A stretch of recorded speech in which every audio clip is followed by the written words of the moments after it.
Hi friends, അപ്പോൾ ഈ video എന്ന് പറയുന്നത് കണ്ടില്ലേ, ഈ ഒരു ബ്ലൗസിൽ ചെയ്തിരിക്കുന്ന വർക്ക് എങ്ങനെയാണ് ചെയ്യുന്നത് എന്നുള്ള ഒരു വീഡിയോ ആണിത്. ഇത് വളരെ ഈസി ആയിട്ടുള്ളൊരു ഡിസൈനാണ്. അപ്പോൾ സ്ലീവ്സിലാണെങ്കിലും നെക്കിലാണെങ്കിലും ഞാൻ ആദ്യം ചെയ്യുന്നത് ചെയിൻ സ്റ്റിച്ച് 2 ലെയർ ചെയ്ത് കൊടുക്കും. അപ്പോൾ നമുക്കതൊന്ന് ചെയ്തെടുക്കാം.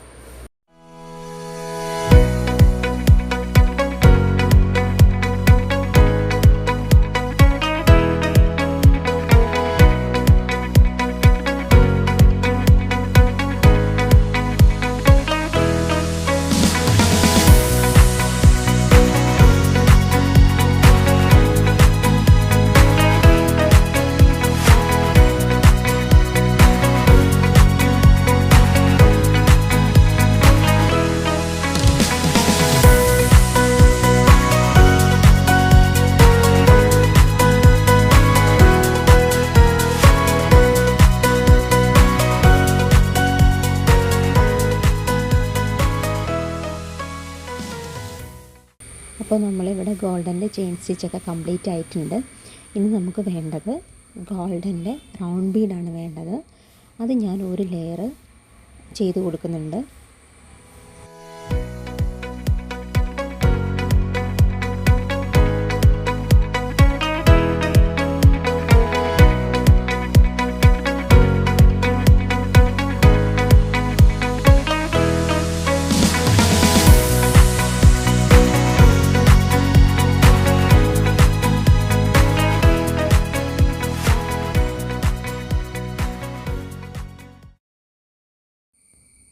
അപ്പോൾ ഇനി നമുക്ക് വേണ്ടത് ഈ ഒരു ഡിസൈനാണ് വേണ്ടത്.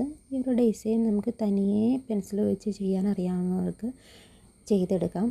അതല്ല അതിന് ബുദ്ധിമുട്ടുള്ളവർ ഇതുപോലെ കാർഡ്ബോർഡിലോ പേപ്പറിലോ ആ ഷേപ്പ് ഒന്ന് കട്ട് ചെയ്തെടുത്തതിന് ശേഷം ഇങ്ങനെ പെൻസിൽ വെച്ച് വരച്ചെടുക്കുകയാണെങ്കിൽ കുറച്ചുകൂടി എളുപ്പമായിരിക്കും, വൃത്തിയായിരിക്കും, അതുപോലെ നമുക്ക് സമയവും ലാഭമായിരിക്കും. നമുക്കിതൊന്ന് വരച്ചെടുക്കാം.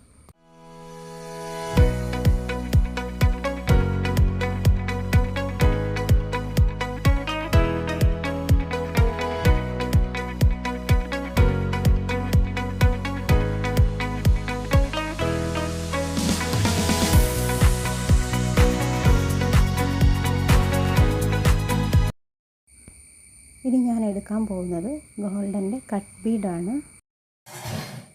ഈ ഡിസൈൻ ചെയ്യുമ്പം കർവിൻ്റെ പോയിൻ്റ് ഭാഗം ഞാൻ വിട്ടിട്ട് ബാക്കി ഭാഗം മാത്രമേ ഞാൻ ഈ ഒരു കട്ട് ബീഡ് സ്റ്റിച്ച് ചെയ്യുന്നുള്ളൂ. ഈ ഒരു ഗ്യാപ്പിൽ ബീഡ്സിൻ്റെ ഫ്ലവർ വെക്കാനായിട്ടാണ് ഉദ്ദേശിച്ചേക്കുന്നത്. പക്ഷെ അതെനിക്ക് വീഡിയോയിൽ ഉൾപ്പെടുത്തിയിട്ടില്ല. ഇനി നമുക്ക് വേണ്ടത് സീക്വൻസാണ്. അതുപോലെ ഏറ്റവും ചെറിയ ഗോൾഡൻ ബീഡും എടുത്തിട്ടുണ്ട്. ഫ്ലവർ വരുന്നത് ഈ ഒരു രീതിയിലാണ് ഫ്ലവർ വരുന്നത്. സീക്വൻസ് ആ ക്യാപ്പിലെല്ലാം സീക്വൻസും ബീഡും കൂടെ ഒന്ന് ചെയ്ത് കൊടുക്കുന്നുണ്ട്. അടുത്തത് ഞാൻ എടുത്തിരിക്കുന്നത് ഒരു ഗോൾഡൻ ബീഡും 3 ഡ്രോപ്പ് ബീഡുമാണ്. ബീഡ് എടുത്തിരിക്കുന്നത് ഒരു പ്രത്യേക പൊസിഷനിലാണ്. ആ പൊസിഷൻ നിങ്ങൾ ശ്രദ്ധിച്ച് വെച്ചിരിക്കുക. ഈ പൊസിഷനിൽ എടുക്കുകയാണെങ്കിൽ നമുക്ക് സ്റ്റിച്ച് ചെയ്യാനായിട്ട് വളരെ എളുപ്പമായിരിക്കും. ഞാൻ അങ്ങനെയാണ് ചെയ്യാറ്.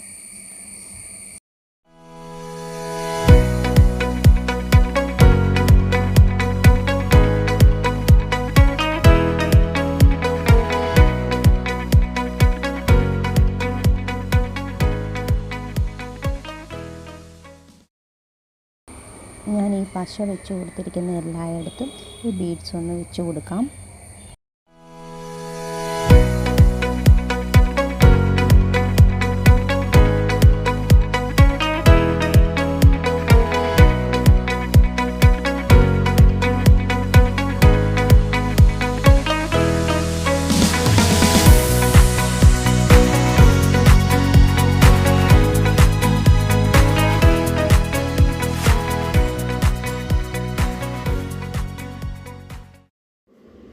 അപ്പോൾ ഇത്രയേ ഉള്ളൂ ഈ ഒരു ഡിസൈൻ. ബിഗിനേഴ്സിനൊക്കെ ചെയ്യാൻ പറ്റുന്ന ഒരു സിമ്പിളായിട്ടുള്ള ഡിസൈനാണിത്. നെക്കിലും അതുപോലെ തന്നെ സ്ലീവ്സിലും ഒരേ ഡിസൈൻ തന്നെയാണ് ഞാൻ ചെയ്ത് കൊടുത്തിരിക്കുന്നത്. അപ്പം എൻ്റെ ഈ ഒരു ഡിസൈൻ എല്ലാവർക്കും ഇഷ്ടപ്പെട്ടെന്ന് വിചാരിക്കുന്നു. ഇഷ്ടപ്പെട്ടെങ്കിൽ ലൈക്ക് ചെയ്യാനും അതുപോലെ ഇതുപോലുള്ള വീഡിയോകൾ നിങ്ങൾ കാണാൻ ആഗ്രഹിക്കുന്നവരാണ് എങ്കിൽ എൻ്റെ ചാനലൊന്ന് സബ്സ്ക്രൈബ് ചെയ്യാനും മറക്കരുത്. ഈ ഒരു ഡിസൈൻ ചെയ്തെടുക്കുന്നതിന് ഒരുപാട് സമയമൊന്നും ആകുന്നില്ല. അതുപോലെ ഈ ഒരു ഡിസൈൻ ചെയ്യാൻ വേണ്ടിയിട്ട് ഒരുപാട് മെറ്റീരിയൽസൊന്നും നമ്മൾ ആഡ് ചെയ്തിട്ടില്ല. അപ്പം ബിഗിനേഴ്സൊക്കെ ഒന്ന് ട്രൈ ചെയ്ത് നോക്കുക.